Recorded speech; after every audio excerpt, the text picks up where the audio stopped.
Hello guys! Welcome back! So ayan nga guys, nasa tricycle kami ngayon and we are going to Kahilab Place. Kasi nga guys, ayan, magpapatumba sila sister ng puno ng nyog kasi gagamitin nga nila sa pagtayo nila ng bahay and may permit naman yun guys ha. Kaya naman, ayan guys, kita-kits tayo sa place ni Kahilab. So, ayan guys, haggard na ang lola mo. We're back to Kahilab Place. And kasama ko si Ivan, syempre. Hello.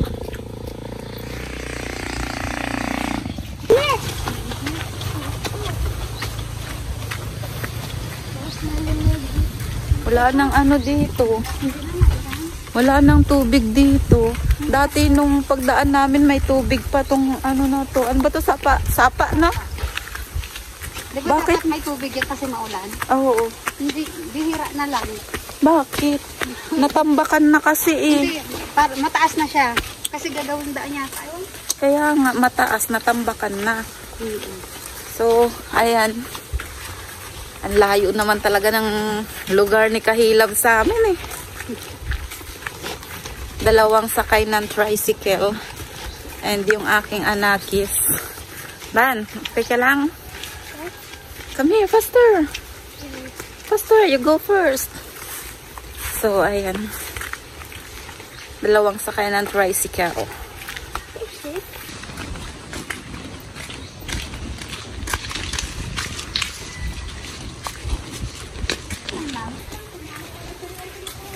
Oh, watch out.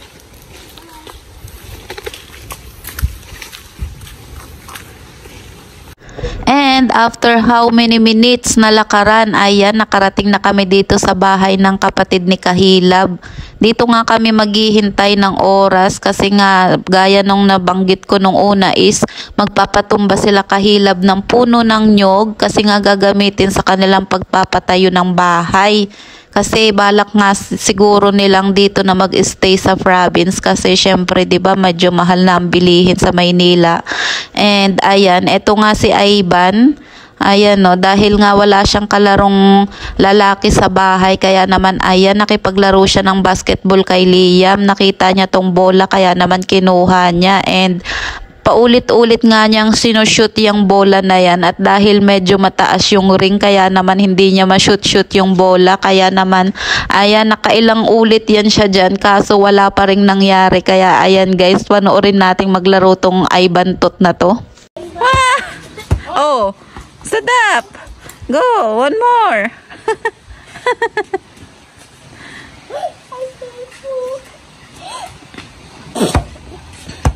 Uh-oh. Enough na. Pagod na. Last one. Last one? Yeah.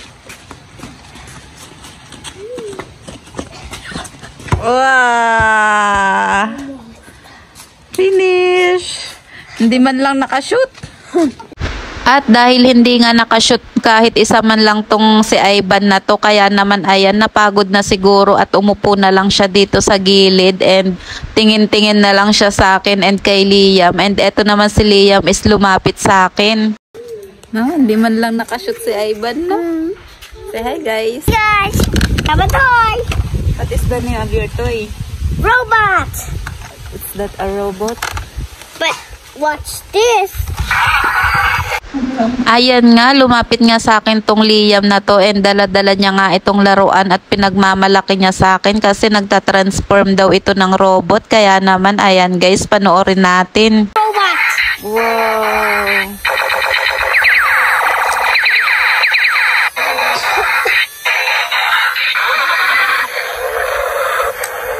Ano ba? Napagod?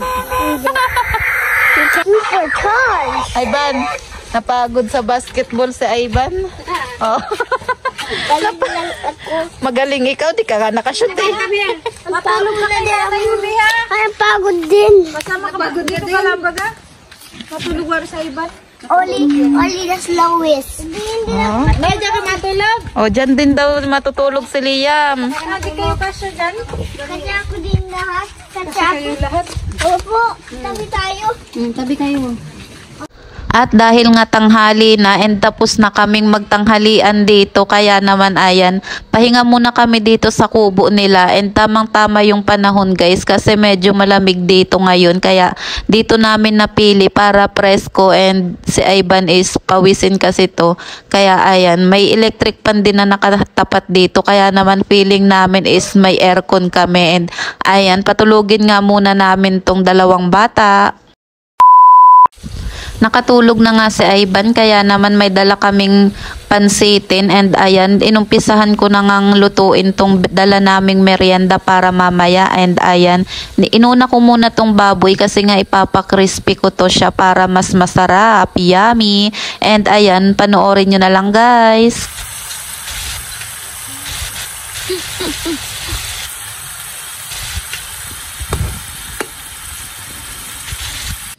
At ayan nga, after how many hours na paghihintay, ayan, crispy na nga itong baboy na nilagay ko. Kaya naman ayan, sisimulan ko nang ilagay itong bawang. Hinalo-halo ko nga lang and ayan, hinayaan ko muna siyang maging golden brown at saka naman inilagay ko na itong sibuyas. Hinalo-halo ko nga saglit itong bawang at sibuyas at saka ko naman sinunod ko na imekos-mekos ko na itong karne ng baboy kasama ng onion and garlic. At pagkatapos ko nga silang mamekos-mekos, agad ko namang isinunod itong gulay ng carrots at ng Baguio beans. Ayan nga at may dumikit pang isang hiwa dito sa lagyanan kaya naman talagang sinimot ko dahil sayang yan kasama sa timbang yan o diba. And ayan, after ko nga mamekos-mekos, inayos ko naman tong panggatong kasi medyo nawawalan na siya ng apoy and wag nyo nang pansinin tong aming lutuan guys no dahil ganyan nga talaga ang lutuan dito sa province. And pagkatapos naman ng gulay, sinunod ko na itong gulay ng cabbage, repolyo, ayan, kompletos ricados. And ayan, mekos-mekos lang tayo ulit hanggang sa maluto naman. And ayan nga, no, kung mapapansin nyo nga itong aking itsura dito, talaga namang naiiyak na ako sa usok. Talaga naman tong usok na to pasaway. Kaya ayan, maiyak-iyak tayo habang nagluluto. Ang sakit sa mata guys.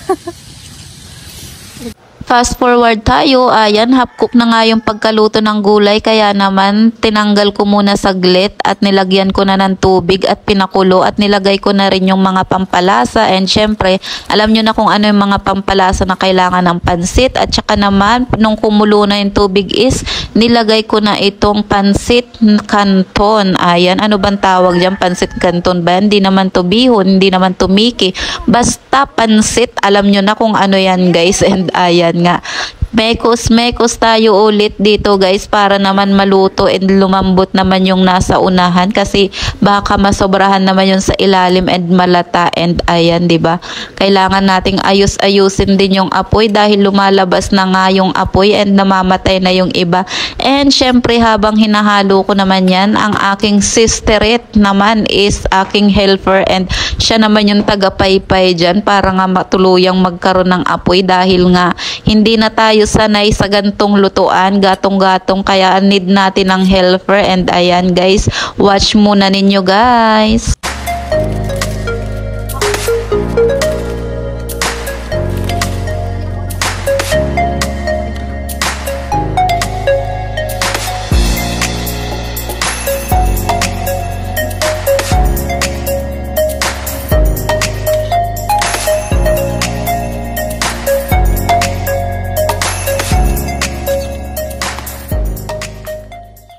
At nang tuluyan na ngang sinipsip ng pansit yung tubig, kaya naman isinama ko na yung gulay and ayan nga, hinalo-halo ko na nga to and ayan, talaga namang lumalaban tong usok na to, no? Habang hinahalo ko nga tong pansit ang sakit-sakit na ng mata ko.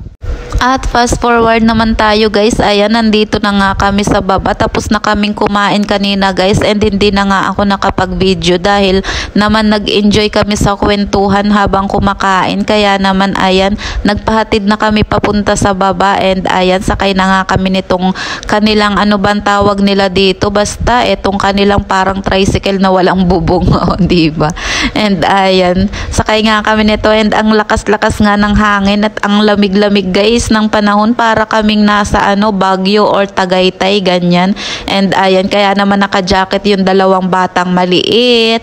And ayan lang nga guys, salamat guys sa panonood, and pagpasensyahan nyo na guys kung matagal-tagal ako bago mag-update kasi nga medyo nabibisi rin ang people, the person, hindi alam ang sasabihin. So ayan lang guys, bye bye guys, thanks for watching, see you on my next video.